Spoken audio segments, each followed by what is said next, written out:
welcome back to Rhea's Kitchen.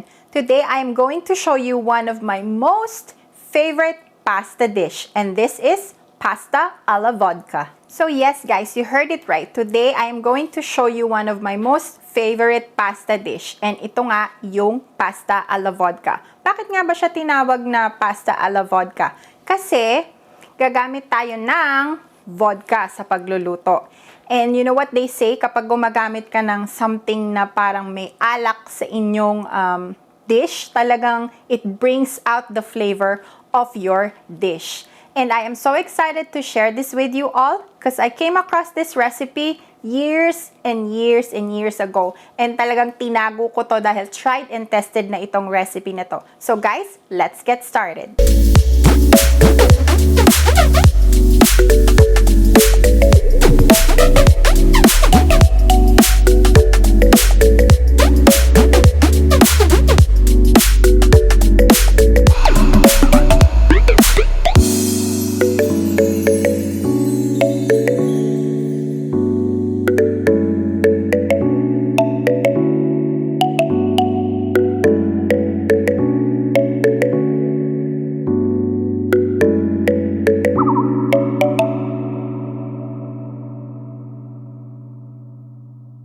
So guys, for the recipe that we'll be doing today, the ingredients that we need are, of course, our pasta.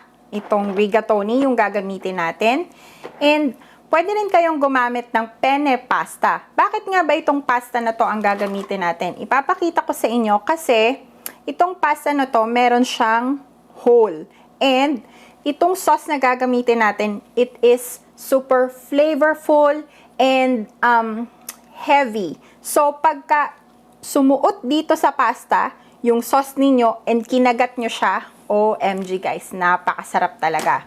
And of course, our next ingredient, we have heavy cream, we have garlic, our onion, our vodka, of course. Gagamit tayo ng freshly grated Parmesan cheese. Gagamit din tayo ng oregano leaves, dried oregano leaves. Pwede rin kayong gumamit ng fresh na oregano leaves and red pepper flakes. Of course, our olive oil. And gagamit din tayo ng whole peeled tomatoes. And ito nga palang gagawin nating recipe, medyo gadget heavy siya. Kasi gagamit tayo ng food processor, or if wala naman kayong food processor, you can use immersion blender. And iluluto nga pala natin yung ating sauce sa Dutch oven. Bakit Dutch oven? Kasi yung Dutch oven, yung heat niya, nare-retain siya. So, and pwede mo rin siyang ilagay sa oven, which is one of the steps na gagawin natin ngayon. So guys, let's get started. So guys, our first step is to preheat our oven to 375 degrees. And habang hinihintay natin siya na mag-preheat, let's start cooking. Okay? So we have our Dutch oven. We will put our olive oil. I will put all the measurements in the description box below. Okay? So once na nailagay nyo na yung inyong olive oil, ilagay na rin natin yung ating onions. We'll sweat our onions.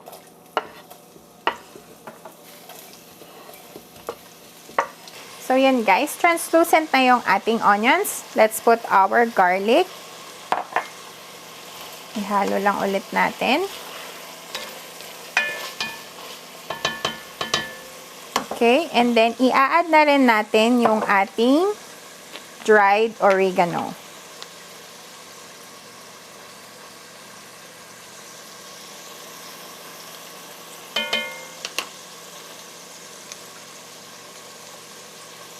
And of course, yung ating red pepper flakes or red chili flakes. So guys, after natin ilagay yung ating oregano and yung ating red pepper flakes, let's add our vodka. And then we'll wait for this to simmer for 5 to 7 minutes.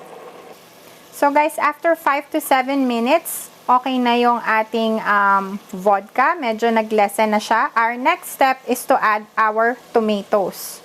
And dinrain ko nga pala yung ating tomatoes. And with clean hands, yan, imumush natin yung ating tomatoes. Yan. So guys, after natin ilagay yung ating tomato, maglalagay tayo ng salt,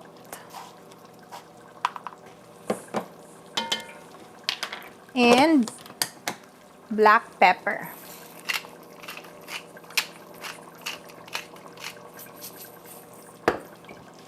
And then, ihahalo lang natin siya.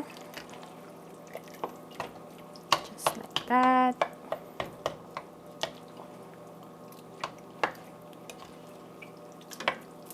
So, after natin siyang haluin,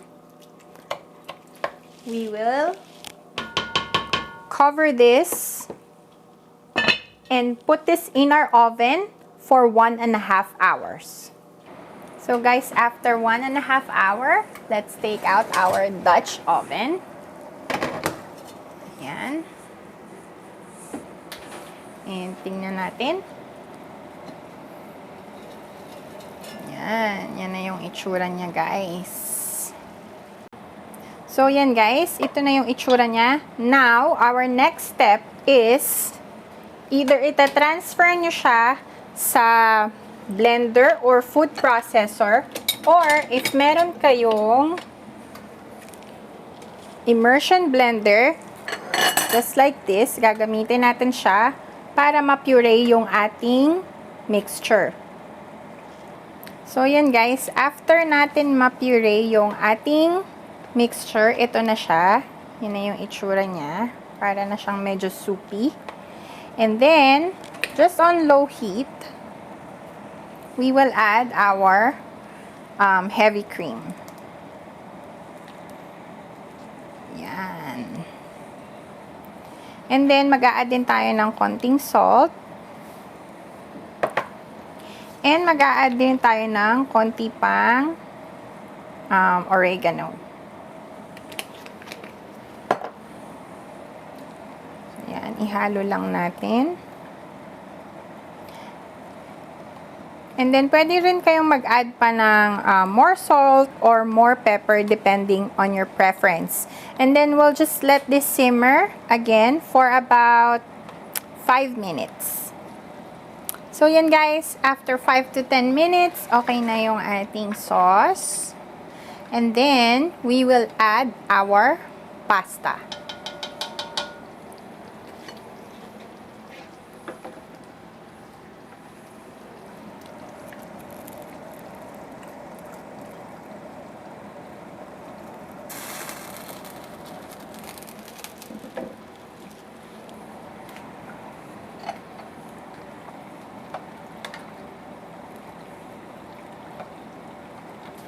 So guys, once na naihalo na natin yung ating pasta, you can turn off the heat and then we will add our Parmesan cheese.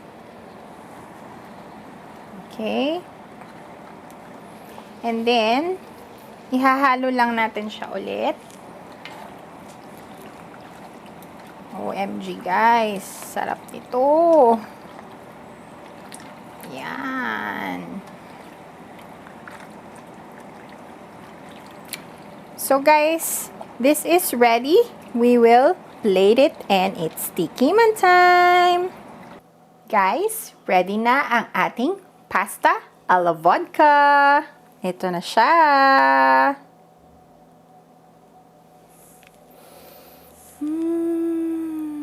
Ang bango. So guys, tikman na natin yung ating pasta alla vodka. Pero before that, i-prepare ko siya with my moscato. Dahil itong pasta na to, it's really, really good to pair it with your favorite wine. And in my case, gusto ko yung moscato. Ayan. Yan. Diba? Para kumpleto. So, ito na. Ready na ba kayo? And, tinap ko nga pala siya ng more Parmesan cheese and a little bit of bacon. Ready na kayo? Mmm. Mmm. OMG! Sarap, guys! Isa pa? Mmm. Mmm.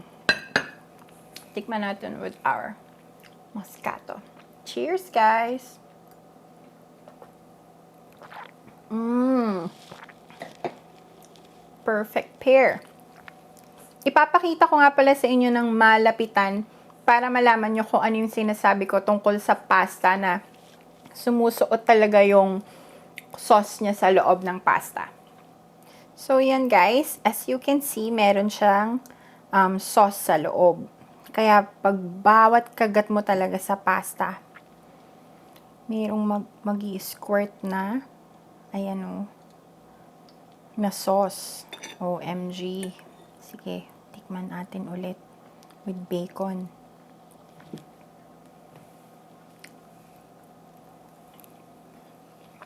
Mmm. Mmm. Oh my God. Mmm. This is my most favorite pasta ever. And sana matry nyo din siya at home very soon. And that's it for our video today, guys. Sana nagustuhan ninyo ang ating pasta alla vodka recipe for today. And sana matry nyo din siya at home very soon. I want to take this opportunity again to thank each and every one of you who is supporting Rhea's Kitchen from the first day up until now. Maraming pong salamat sa inyo. And Philippines, please be safe. And again, if you guys like this video, please hit like and subscribe to my channel for more cooking and baking videos. See you guys again. Bye!